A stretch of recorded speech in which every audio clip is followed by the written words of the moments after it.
welcome to the new year. Welcome to the channel if you're new. Welcome back if you're a regular. But yeah, so brand new year, 2025. Here we go. I feel like it's about time we have a little bit of a chat about this. So obviously I'm in my 20s. I feel like your 20s are obviously the time of life where there's a lot of mixed messages about being in your 20s, and obviously I feel like there's the you're in your 20s, it's your best time of your life. There's that, like, I think there's that overarching message all the time. And I do think that your 20s are probably your best time of your life, because I think probably on average it's the time where you have the least responsibilities to a degree, and it's probably where you can take the most risks and not have detrimental effects on like your life, basically. Because I feel like before your 20s, when you're in your teens, it's a lot of like, you're still governed by your family, you're still governed by the government in terms of like what you can legally can and can't do. But when you hit your 20s, like 21 is the time to be, because if you think about it, maybe 21, 22, because if you think about it, from those ages, you're like everywhere around the world is like you are an adult. I kind of think it's just trying to live your life.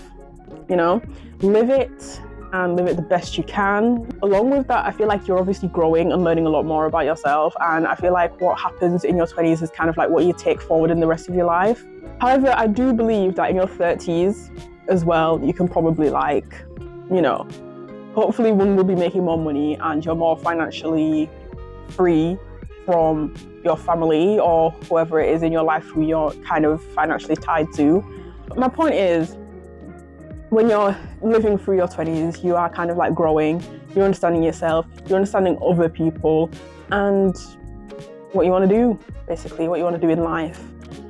So, on to the first thing. Relationship is the banner. Under relationships, we've got like friendships, romantic relationships, and, like platonic relationships. Like, in the sense, when I say platonic relationships, I mean like, your co-workers and things like that. I think for myself, I kind of figured out the type of people I want and don't want in my life earlier on, before I even hit my 20s, because I think when you get to year 11, when you get to about year 10, year 11, so for international people, from like kind of the ages of 14 to like 17, I think you kind of figure yourself out a little bit. That might bleed a little bit into year 9. Towards the end of high school, I kind of figured out anyways the type of people I like and don't like. And also because I went to a really white high school, I think it kind of made me realize that there's things I shouldn't take, and there's also things that sometimes you do just need to let it go. And there's also times that when, like, even though it shouldn't be your job to educate them on like things, sometimes you just kind of have to do it, because if you don't do it, then they're probably not going to be educated about anybody else, because they're kind of like the type of people who don't have any type of ethics in their circles. You think about helping your other minorities and kind of averting them from having to deal with the nonsense you dealt with. So obviously, like, easier said than done, I feel like. Don't be afraid to make mistakes and things, and obviously that can come to friendships as well. And I think, if you make a mistake in terms of you call somebody out on something and that might cost you that friendship, then that might hurt you for a little bit of time, but don't think of it as like a mistake, because if that person can't handle your opinions, they can't take your opinions on, or if they're going to be like, you're just wrong, you're just dead wrong, everything like that, and they just don't take anything you say on board and just ignore you, it's kind of like them ignoring you as a person. So if you were to lose somebody like that, then you might actually be better off. Even though letting go of friendships and things, in the terms of friendships, letting go of friendships can obviously be difficult, because if this person has seen you through all kinds of things in life, it's like, how can I say bye to them? But that also kind of comes onto the topic of outgrowing friends. Outgrowing friends is like a thing that should be talked about a little bit more, especially the transition period from high school up to your university life. To say kind of like, we, at this time in our lives, we matched and we got along and stuff like that, and we were good for each other. But when you get to university, I think you kind of realize that when you start making new friends who just get you from the jump, you kind of realize that, okay, my other friends don't really get this side of me. And I guess you could kind of say that that's why you have different circles of friends, because you have friends who understand this side, friends who understand that side. But sometimes you really truly just outgrow a friend. Now you're both just going in different directions in life, and unfortunately, we're not matching like that anymore. So I feel like sometimes it's hard to realize you've outgrown a friend, or it's hard to tell the friend that you've outgrown them, because obviously you don't really want to let them go per se, because they've been through it with you, or they've just always been there at times you needed them, kind of thing. But it should be okay to just tell them, like, okay, I'm sorry, but let's stop now. That kind of thing, I guess. I think it's also really important to understand that somebody who doesn't feed your soul, your being, your person, should not be a friend you keep in your life. Not even just a friend, just like, they shouldn't be a person you keep in your life. Because if somebody's taking all of your energy out of you, then why are you spending time with them? I think it's hardest to do this with friends who maybe at a point in your life, which also circles back to the outgrowing, a point in your life, you were both kind of like giving each other 100%. But as life went on, one person is giving 100 and the other person is giving 20. Or you realize that sometimes you need to look deep and you are actually the problem. And you need to realize that you're the one who's only giving 20 and they're giving 100. And when it gets to that point, if they realize it and then they're kind of like, oh, is everything okay? Then you can kind of like bring it out then. But sometimes if it just fizzles out because you chose to not have them too much in your circle and the friendship just kind of dissolves, then it was probably for the best, because you can't keep giving and giving and giving and have them take and not receive anything back ever. Because that's just going to kill you as a person. It's going to kill like your being. And that's obviously what we don't want. You've still got time to make new friends, and you still have some of your old friends, because you will obviously still have some old friends who just get you. Even if it's literally just one friend, I think there'll probably be that one person who still gets you and who understands you and grows with you throughout life. Navigating any type of relationship is always going to be difficult, but it's understanding yourself and understanding what you want out of whatever it is, and knowing that you have the right to feel the way you feel. You have a right to want something from somebody, but also you need to remember that you can't just take from somebody. You also need to be willing to give, and you need to be willing to kind of work together on this. It takes two to tango. Feeling left behind. I think this kind of follows on nicely from the, understanding relationships thing. So I think when you feel left behind, it's a lot of comparing yourself. It's definitely harder when you compare yourself to people. I think especially when it's like people in your friendship groups who are doing something that you either thought of doing but didn't, kind of like, oh, I'm not going to do it anymore, or it's just like you weren't even thinking of doing what they were doing, but just the fact that they're so further on in life but you're the same age, it's kind of like, where is the disconnect? It's hard to not compare yourself. You need to remember that you will eventually get there. As long as you have the motivation in you to not stop and to not give up, then you will get to that point as well. They probably got there a little bit quicker than you, but that doesn't mean that you're not going to get there. I think when you compare yourself too much, especially when you compare yourself to people who you actually know, you kind of start to slow down a little bit. Most of the time, you're seeing the end result or near end result of whatever they've been doing. You probably don't see every little thing that they were doing up until that point. So when you see somebody's end result, you're kind of like, where's my end results? And that's what you compare yourself with. You're comparing yourself now with their forever later. So in another context, as my sister once said to me, which she saw somewhere else, that you cannot compare your chapter 2 with their chapter 50. Because remember, they also had a chapter 2, but they are now at the chapter 50. And you're just living through your chapter 2. You must make it through your chapter 2 before you can get up to 50, you know? Job hunting.